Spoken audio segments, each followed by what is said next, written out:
해외 선교회 국제 총재를 역임하기도 했던 마이클 그리피스라는 선교사님이 있습니다.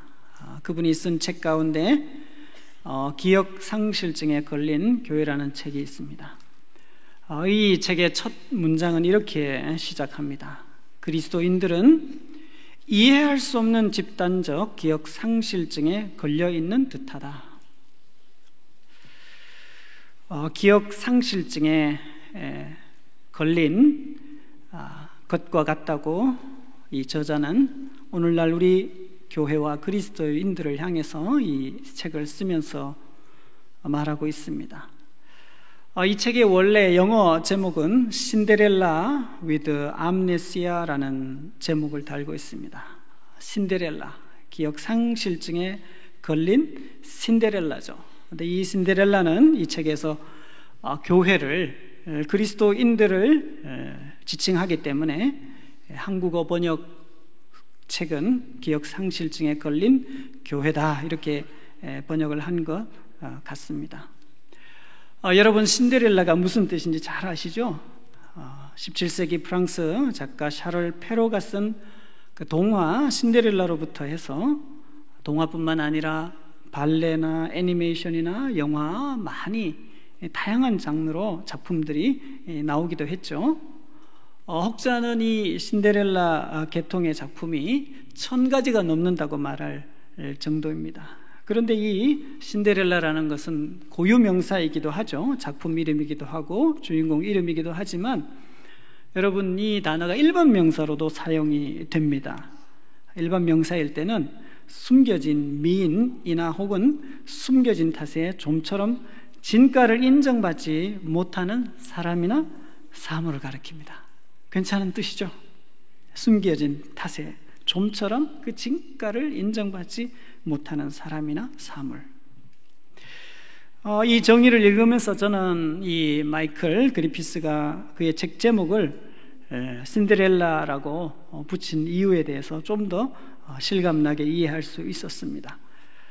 숨겨진 탓에 그 진가를 인정받지 못한다는 점에서 복음과 그 특징이 좀 비슷한 면이 있다는 생각 때문이었습니다. 물론 복음은 참 숨겨져 있는 부분이 있지요. 쉽게 잘 이해가 안 되는 것 같기도 하고, 또 성경을 읽어도 무슨 뜻인지 잘 알 것 같기도 하지만 모를 것 같기도 한 것이 성경이라고 느껴지기도 합니다. 그런데 사실 성경 말씀은, 복음은 전혀 숨겨져 있지 않습니다. 복음은 예수 그리스도로 말미암아 명확하게, 환하게, 아주 분명하게 밝히 드러나 있습니다. 오히려 성경이 말씀하는 대로 복음이 가려진 것이 아니라 우리의 눈이 가려진 탓에 복음의 진가를, 교회의 그 진짜의 모습을, 우리 예수님의 참된 모습에 대해서 우리가 잘 모르고 있는 것이 아닌가 생각을 합니다. 오늘 본문 말씀을 주목해야 되는 이유는 우선 66절에 있습니다. 66절을 한번 보시면요, 그때부터 그의 제자 중에서 많은 사람이 떠나가고 다시 그와 함께 다니지 아니하더라. 자, 예수님을 따르던 많은 사람 중에 본문에서는 제자라고 일컫는 많은 사람들이 예수님을 어떻게 했습니까? 떠나갔다고 말을 하고 있습니다. 그리고는 다시 그와 다니지 아니하였다. 떠나고 나서 다시 돌아온 것이 아니라 다시 예수님과는 다니지 아니했다라고 말씀하고 있습니다. 여러분, 제자가 무엇인지에 대해서도 이 말씀을 통해서 우리가 좀 생각해 볼 수 있습니다. 제자라고 하면서 예수님을 따르지 않는다는 것은 말이 되겠습니까? 안 되겠습니까? 물으나 마나죠. 말이 안 되는 거죠. 예수님의 제자인데 예수님을 따르지 않는다. 그거 있을 수 없는 일이죠. 예수님의 제자로서, 예수님을 따르는 자로서 그 예수님을 따르는 것이 단지 몸이 같이 있다, 눈에 보이는 따름을 하고 있다라는 것만을 의미하는 것은 아니라는 것을 우리가 잘 알 수 있습니다. 본문의 말씀 앞뒤 문맥에 보면 가룟 유다에 대한 말씀이 언급되고 있습니다. 가룟 유다가 누굽니까? 예수님의 제자 중에 한 사람이었지요. 몸으로는 그가 예수님 가까이 있었고 동고동락했지만 아시다시피 예수님을 팔고 말았습니다. 예수님을 따른다는 것은 그저 눈에 보이는 것, 몸으로 같이 있는 것, 그것만을 의미하지 않는 것 분명합니다. 제자란 예수님을 따르되 어떻게 따르는 것이겠습니까? 예수님의 뜻과 예수님의 말씀을 복종하는 것을 말씀하죠. 이렇게 예수님을 따르는 제자가 되기 위해서는 자기 자신을 예수님의 말씀을 그렇게 따르려고 한다면 자기 자신을 예수님에게 굴복시켜야 가능하다고 생각을 합니다. 자기 자신이 예수님이라고 하는 그 살아계신 그분에게 자신을 굴복시키지 않고서도 예수님의 말씀과 뜻을 순종한다는 것 역시 불가능한 일이죠. 예수님이라고 하는 살아계신 그 인격체이신 하나님의 아들이신 그분에게 자신의 존재를, 자기 자신을 굴복시켜요.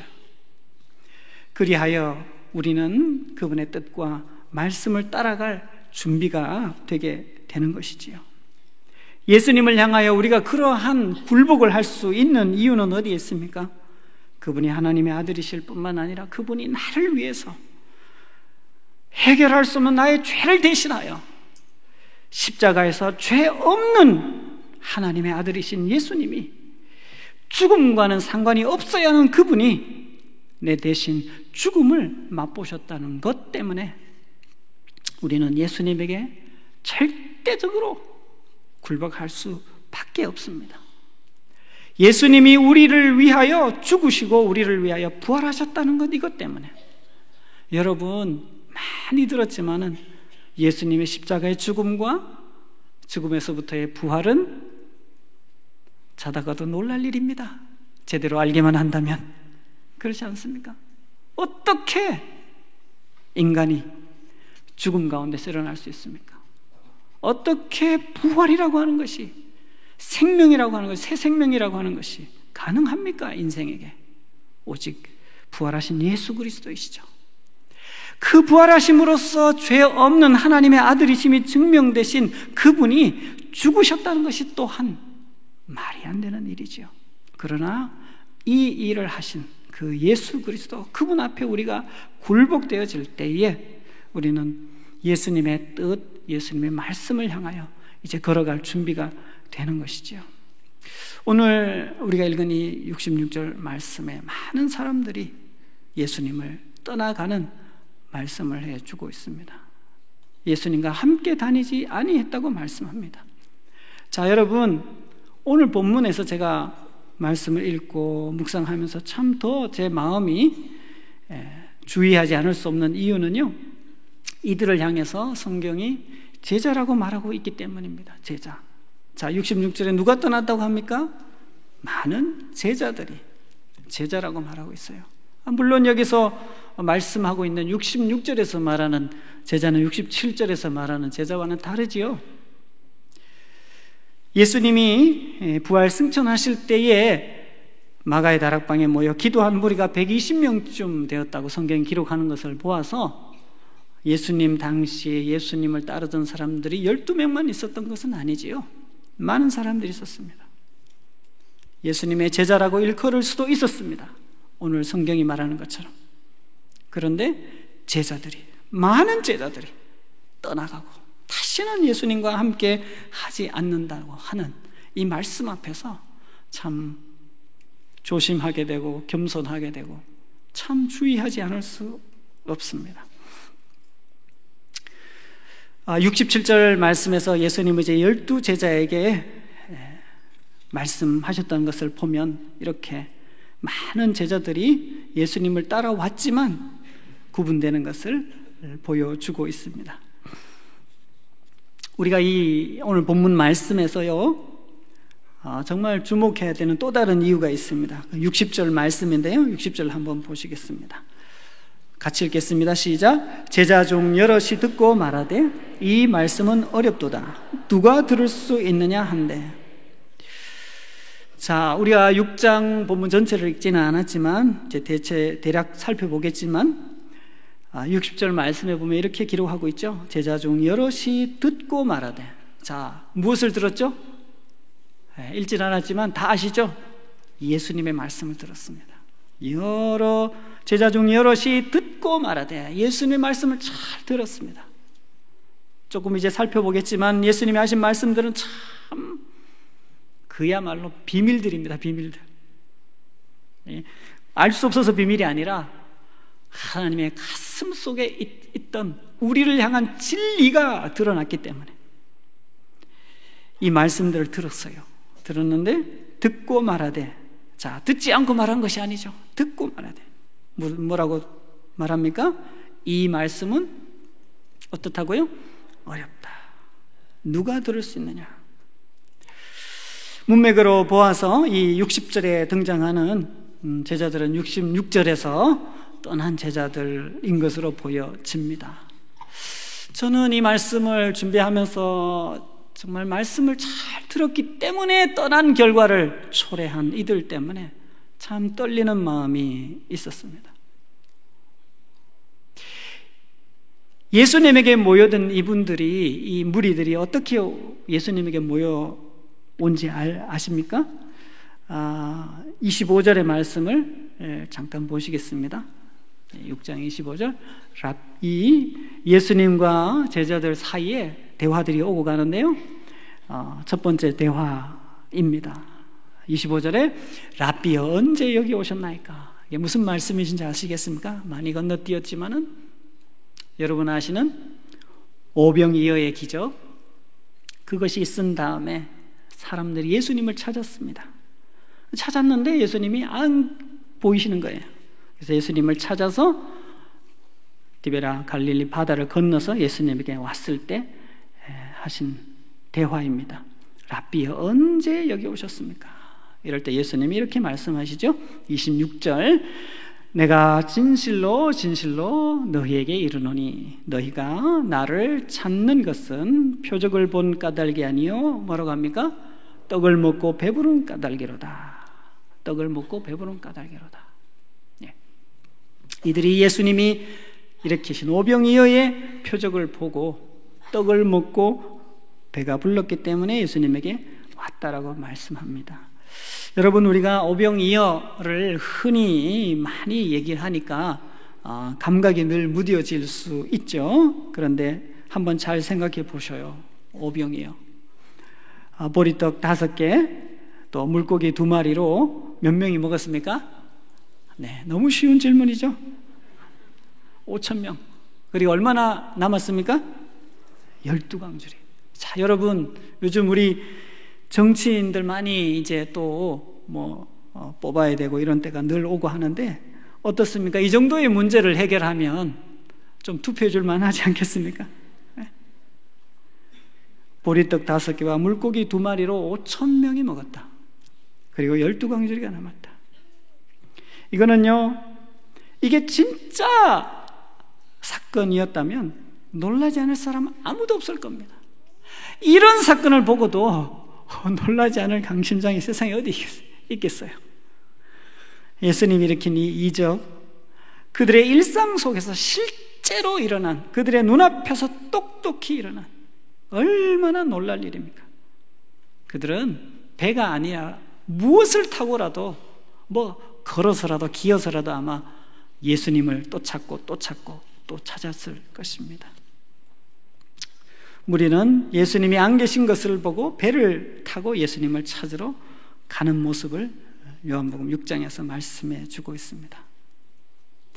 예수님을 찾았습니다.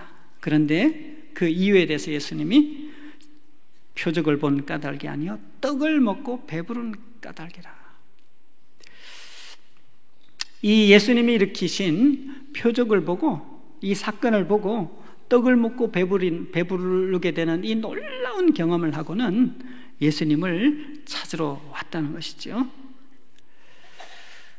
그런데 26절까지 대화를 읽어간 다음에 우리 27절을 보시면 예수님이 조금 이제 이상한 말씀을 하기 시작하십니다. 예수님은 항상 이렇게 잘 나가시는데 약간씩 이상한 말씀을 하기 시작하시죠. 항상 27절 한번 보겠습니다. 조금 이상한 말씀을 하시죠. 27절. 자, 시작. 썩을 양식을 위하여 일하지 말고 영생하도록 있는 양식을 위하여 하라. 이 양식은 인자가 너희에게 주리니 인자는 아버지께서 인치신 자니라. 자, 썩을 양식을 위하여 일하지 말고 무슨 양식이요? 영생하도록 있는 양식을 위하여 하라. 아마 이 말씀 앞에 가장 자신 있는 사람이라고 한다면 바로 이 무리들, 이 유대인들일 것입니다. 그 중에서도 배를 타고 바다를 건너서 예수님에게 찾아온 이들이야말로 이 썩을 양식을 위하여 일하지 않고 영생하도록 있는 양식을 위하여 일하는 대표적인 사람들이 아니겠습니까? 이들은요, 선택받은 아브라함의 후손입니다. 여호와 창조주 하나님이 자기의 하나님입니다. 자신들의 하나님입니다. 모세를 통해서 놀라운 율법의 말씀을 받았습니다. 그런 이들에게 예수님은 썩을 양식을 위하여 일하지 말고 영생하도록 있는 양식을 위하여 하라고 말씀하십니다. 얼마나 어이가 없었겠습니까? 아주 당황했을 것 같습니다. 썩을 양식을 위하여 일하지 말고 영생하도록 있는 양식을 위하여 하라는 예수님의 이 말씀이 있자 그 다음 무리들이 가만히 있지 않겠죠? 이렇게 예수님에게 질문하죠. 28절. 우리가 어떻게 하여야 하나님의 일을 하겠습니까? 썩을 양식을 위해서 일하지 말고 영생하는 양식을 위해서 하라고 했으니 그러면 도대체 어떻게 하는 게 어떤 일을 해야 되냐? 질문을 한 거죠. 굉장히 대화가 그래도 이루어지는 것을 느낄 수 있습니다. 이때 예수님께서 이렇게 대답하십니다. 29절입니다. 좀 더 어려워지죠? 하나님께서 보내신 일을 믿는 것이 하나님의 일이니라. 아니, 평생 하나님의 일을 해오고 있다고 믿고 있는 그들은 지금까지 하고 있는 일 이외에 또 무엇을 해야 되냐고 질문을 할 수밖에 없는 대답을 예수님이 하고 계시죠. 여러분, 참 이상하지 않습니까? 예수님의 대답이 참 이상하죠. 일치고는 참 이상하죠. 여러분, 하나님께서 보내신 일을 믿는 것이 일이다. 하나님의 일이다. 여기서 우리가 아주 분명한 깨달음을 얻게 됩니다. 그것은 하나님은 우리를 일시켜 먹으려고 부르신 것이 아니라는 점을 꼭 기억해야 할 것입니다. 하나님은 우리에게서 무슨 도움이 필요하고 힘이 모자라고 자원이 부족하고 돈이 부족하여서 힘이 모자라서 우리의 도움을 구걸하고 기다리시는 분이 아니라는 것을 꼭 기억해야 됩니다. 우리의 신앙생활에서 이 점을 우리가 생각하지 않는다면 우리의 신앙생활, 우리가 수고하는 거, 봉사하는 거, 눈코 뜰 새 없이 바쁘게 섬기는 것, 그런 사역들을 하면서 내심 어떤 마음이 늘 듭니까? 한쪽에만 들죠? 늘 들죠? 하나님의 보상 같은 것을 늘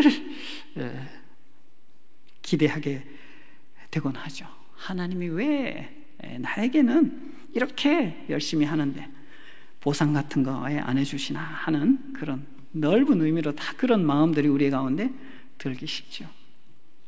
적어도 하나님과의 관계에 있어서는 이런 일은 불가능합니다. 우리가 무엇을 하나님에게 득이 되어서 하나님이 필요로 하여서 우리가 섬기고 일하고 그리하여서 하나님에게 큰 도움이 되어서 고마워서 우리를 향하여 보상하고 대응해 주실 수 있는 그런 하나님으로 우리가 절대 생각할 수 없는 것을 기억해야 합니다. 왜냐하면요, 우리가 하는 일이라는 것은 사실 미련한 일이 대부분입니다. 부족한 게 대부분이에요. 심지어 죄된 것이 대부분입니다. 여러분, 하자 없는 문명이나 문화가 있습니까? 그 어떤 것도 처음에는 우리가 문제가 없는 것처럼 보였어도 시간이 지나면서 일어나는 돌이킬 수 없는 문제들도 얼마나 많습니까? 우리가 하는 일은 근본적으로 하나님 앞에 내놓을 만한, 하나님이 우리에게 보상해야 할 만한 그런 일을 할 수 있는 존재들이 아니라는 것을 우리는 꼭 기억을 해야 합니다. 업적이나 실적으로 할 수 없습니다. 하나님의 은혜에 대한, 하나님이 우리 가운데 해주신 이 위대한 일, 이 근본적인 일, 이 모든 일 때문에 우리가 하는 일은 일이 아니고 그 은혜에 대한 반응일 뿐입니다. 우리의 이 반응은 절대 작은 것이 아닙니다. 하나님과 우리와의 관계 가운데, 인격적인 관계, 사랑의 관계 속에서 일어나는 이 반응들은요, 작아 보여도 너무너무 소중합니다. 여러분, 자녀들을 키우면서 이렇게 자라는 모습을 보신 분들은 한번 생각해 보시죠. 이렇게 갓난아기에서 조금씩 커가면서 이런 반응, 저런 모습들을 하게 되죠. 엄마 아빠를 말을 하기 시작하고, 또 뭐 조금 지나면 이제 책을 보기도 하고 하죠. 여러분 어떻습니까? 다 만족스럽습니까? 그렇지 않음에도 불구하고 너무너무 좋아하고 너무너무 기뻐합니다. 왜 그렇습니까? 생명의 관계이기 때문에, 인격적 존재이기 때문에. 우리가 하나님 앞에서 하나님을 아는 하나님의 자녀라고 한다면 우리의 일은 하나님이 우리에게 주신 생명에 대한 반응일 뿐이지, 우리가 해드리는 하나님을 향한 무슨 보상을 받아야 할 일이라고는 결코 할 수 없는 것이죠. 그래서 예수님과 무리의 대화는 이렇게 또 이어지고 있습니다. 무리들은 도대체 하나님의 일에 대해서 말씀하시니까 하나님을 믿는 것에 대한 믿음의 표정을 달라고 주장하고 있는 거죠. 30절, 31절 말씀 이렇게 나옵니다. 그러면 우리가 보고 당신을 믿도록 하시는 표적이 무엇입니까? 하시는 일이 무엇입니까? 기록된 바 하늘에서 그들에게 떡을 주어 먹게 하였다 한 것 같이 우리 조상들은 광야에서 만나를 먹었나이다. 예수님을 향해서 믿는 것이 하나님의 일이라고 했으니 믿을 만한 표적을 보여달라는 것이지요. 이에 예수님이 이렇게 대답을 하십니다. 내가 진실로 너에게 이르노니 모세가 너에게 하늘로부터 떡을 준 것 같이 내 아버지께서 너에게 하늘로부터 참떡을 주시나니 하나님의 떡은 하늘에서 내려 세상에 생명을 주는 것이니라. 하나님께서 보내신 일을 믿는 것이 하나님의 일이라고 하면서 자신을 하나님께서 보내신 자로 주장하고 있는 것입니다. 결론적으로 뭡니까? 자기를 믿으라는 거죠. 이러니까 무리들은 하나님이 보내신 자인지 그것에 대한 표정을 달라고 질문하고 있는 것입니다. 무리들은 예수님이 해주셨던 첫 번째 대답을 기억하면서 이렇게 질문을 한 것이지요. 하늘에서 떡을 주어 먹게 하였다 한 것 같이 우리 조상들은 광야에서 만나를 같은 것을 먹었다. 모세를 통해서, 하나님이 보낸 자인 모세를 통해서 이와 같은 표적을 주었는데 당신이 하나님 보내신 자라고 하고 결론적으로 자기를 믿으라고 말하는 것 같으니까 무리들은 도대체 당신이 그런 자인 것에 대한 표적이 뭐냐, 증거가 뭐냐 도전하고 있는 것입니다. 이럴 때 예수님은 제자들에게 그렇게 말씀하였기 때문에, 무리들에게 그렇게 말씀하였기 때문에 무리들은 예수님에게 그런 질문을 가지고 도전하고 있는 것이지요. 이어지는 말씀에서 예수님은 십자가에 죽으시고 그렇게 죽으심으로써 생명의 떡이 되는 것이 바로 표적이라고 말씀을 하고 있습니다. 35절에 보시면 예수께서 이르시되 나는 생명의 떡이니 내게 오는 자는 결코 줄이지 아니할 터이요 나를 믿는 자는 영원히 목마르지 아니하리라. 예수님 자신이 생명의 떡이라는 말씀을 하기 시작하십니다. 이 말씀은 무리들에게는 이해할 수 없는 말씀이었어요. 그래서 무리들에게 투덜거리고 수군거리는 일이 벌어집니다. 48절에서 51절까지 말씀을 제가 읽겠습니다. 48절, 내가 곧 생명의 떡이니라. 내가 곧 생명의 떡이니라. 너희 조상들은 광야에서 만나를 먹었어도 죽었거니와 이는 하늘에서 내려온 떡이니 사람으로 하여금 먹고 죽지 아니하게 하는 것이니라. 나는 하늘에서 내려온 살아있는 떡이니 사람이 이 떡을 먹으면 영생하리라. 내가 줄 떡은 곧 생명의 떡을 생명을 위한 내 살이니라 하시니라. 자, 어느 이 정도까지 이제 대화가 진행되고 있지만 마지막에 뭐라고 말씀하십니까? 내가 줄 떡은 세상의 생명을 위한 무엇이라고요? 내 살이니라. 우리가 성만찬을 자주 하다 보니까 이 말씀에 대해서도 또 우리가 이렇게 익숙해질 수가 있는데요. 참 이 말씀은 놀라운 말씀이죠. 그래서 52절에 이런 반응이 나타납니다. 유대인들이 서로 다투어 이르되 이 사람이 어찌 능히 자기 살을 우리에게 주어 먹게 하겠느냐. 그리고 큰 논쟁이 일어나는 것을 보게 됩니다. 그런데 예수님은 내가 내 살, 이 세상을 위한 생명을 주는 떡이 바로 내 살이라고 하시는 이 예수님의 말씀은요, 예수님이 대화하다가 몰려서 그냥 실수를 하신 말씀이 아닙니다. 53절 이하 58절까지 말씀 좀 길지만 빨리 한번 보겠습니다. 53절, 예수께서 이르시되 내가 진실로 진실로 너희에게 이르노니, 자, 그 다음 뭡니까?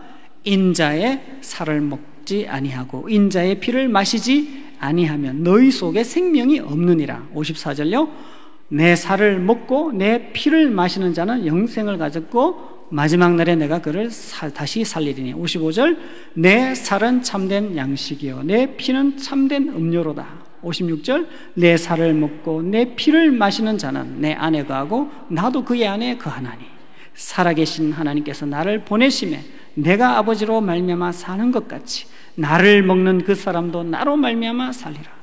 이것은 하늘에서 내려온 떡이니 조상들이 먹고도 죽은 그것과 같지 아니하고 이 떡을 먹는 자는 영원히 살리라.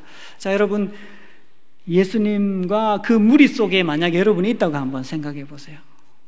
그리고 이 말씀을 들었다고 한번 생각해 보세요.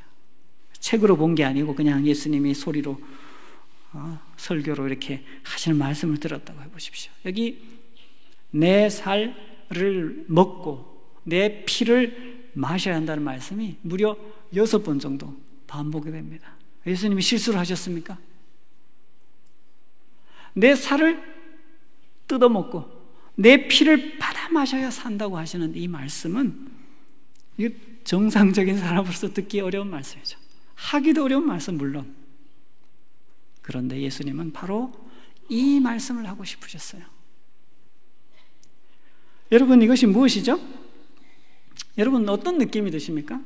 참 섬찟하고 한편으로는요, 생각을 해보시면 그렇습니다. 생각을 해보시면 내 살을 뜯어 먹어야 된다, 내 피를 받아 마셔라. 이거 특히 유대인들에게는 있을 수 없는 일이죠. 상상할 수 없는 일입니다. 예수님의 십자가의 죽음을 말씀하기 위한 것이지요. 결론적으로 60절에 이렇게 우리가 읽었던 것처럼 반응이 나타납니다. 제자 중 여럿이 듣고 말하되 이 말씀은 어렵도다. 누가 들을 수 있느냐. 사랑하는 성도 여러분, 예수님의 십자가의 죽으심은 다른 길이 있는데 예수님이 공생의 삶을 사시다가 우연히 가게 된 길이 절대 아닙니다. 예수님이 십자가에서 죽으시는 것 말고는, 그 십자가에서 죽으심 말고는 예수님의 이 살을 찢기시고 피를 흘리시는 이 사건, 이 십자가의 사건 말고는 우리에게 생명의 길이, 생명의 떡이, 생명이, 영생이 완전히 불가능하기 때문에 오직 단 하나의 길, 무죄하신 죄 없으신 하나님의 아들이신 예수 그리스도의 대속의 제물이 되어 죽으시는 이 사건 이외에는 우리에게 하나님의 진노를 피하고 하나님의 용서를 받으며 우리가 생명을 얻을 수 있는 길이 하나도 없기 때문에 예수님은 내 피를 받아먹고 내 살을 뜯어 먹어야 된다고 하는 이 끔찍한 말씀을 명확하게, 확실하게 강조하여 분명하게 말씀하시는 것입니다. 많은 무리들이 오병이어의 기적을 보고 예수님에게 나왔습니다. 그 예수님이 하시는 말씀을 자세히 들어보니 제자 중 여럿이 듣고 말한 것입니다. 차라리 듣지 않았으면 계속 지금까지 따라왔을지 모르겠습니다. 들었어요. 뭘 들었죠? 진리를 듣기 시작합니다. 내 살을 먹고 내 피를 마셔야 된다. 우리 인간의 노력과 그 무엇으로가 아니라 예수 그리스도의 대속의 십자가의 죽음으로 영생을 얻게 된다고 하는 이 진리를 말하자 무리들은 왜 갔을까요? 어렵도다. 또요? 자기들의 관심하고는 상관이 없는 것이었으니까 가지 않았겠습니까? 사랑하는 성도 여러분, 우리는 믿음의 길, 이 복음의 길 갑니다. 우리가 가는 이 신앙의 길, 믿음의 길은 특징이 있습니다. 우리가 믿는 하나님, 우리가 믿는 예수 그리스도, 그분은 죄송하게도 자기의 뜻과 의지와 생각을 가지고 계신 분이십니다. 그래서 우리가 그분을 믿고 따르기로 한다면 우리의 생각을 그분에게 우리의 인생의 목표와 관심까지도, 아니 사실은 죽음까지도 그분에게 완전히 맡기고 예수 그리스도 안에서 그분이 나를 위하여 죽은 이 대속의 구속의 은혜 안에서 그분을 따라가는 것이 우리의 이 믿음이시죠. 그래서 베드로에게 예수님이 67절에서 이렇게 말씀하죠. 예수께서 12제자에게 이르시되 뭐라고 합니까? 너희도 가려느냐. 많은 사람들이 갔습니다. 간 이후에 예수님이 제자들에게 이렇게 말씀하시죠. 그럴 때 시몬 베드로가 이렇게 말하죠. 68절, 시몬 베드로가 대답하되 주여, 영생의 말씀이 주께 있사오니 우리가 누구에게로 가오리까? 우리가 주는 하나님의 거룩하신 자이신 줄 믿고 알았사옵나이다.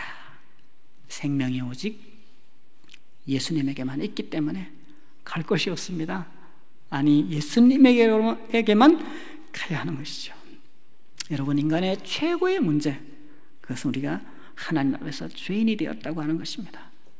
여러분, 이 사실 앞에 정말 동의가 되어지십니까? 아멘. 하나님이 놀라운 은혜를 주셨다고 저는 확신합니다. 인간이 하나님 앞에서 죄인 되었다고 하는 것을 인정하는 것, 있을 수 없는 일이죠. 하나님의 놀라운 은혜입니다. 베드로는 이 예수님의 말씀 앞에 실수도 하고 또 넘어지지만 이 말씀에 대해서 눈이 열리기 시작하여서 영생의 말씀이 여기 있으니 우리가 어디로 가겠습니까? 이렇게 고백하는 것을 보게 됩니다. 성도 여러분, 이 말씀 앞뒤로 가룟 유다에 대한 말씀이 있습니다. 참 불편한 말씀이죠. 이 좋은 생명의 말씀에 관한 말씀을 하시면서 가룟 유다가 예수님을 팔 것에 대한 말씀을 앞뒤로 하시는 것을 보게 되는데요, 두 가지 정도를 생각하게 됩니다. 첫째는요, 예수님의 살을 뜯어먹고 피를 마셔야 한다고 하는 이 말씀, 그것이 생명의 말씀이라는 것을, 그것이 정말 우리에게 필요한 것이라는 것을 알았다면, 정말 알았다면 어떻게 되었을까? 신데렐라가 자기의 정체를 알았다면 어떻게 되었을까? 우리는 그런 점에서 하나님이 정말 어떤 분이신지 말씀을 통해서 자기를 보여주신 하나님의 말씀을 참으로 가까이 해서 그분이 정말 어떤 분이신지를 알기를 정말 죽을 만큼 힘써야 됩니다. 그냥 원하는 대로 믿음 생활을 할 수 있는 것이 아니기 때문이에요.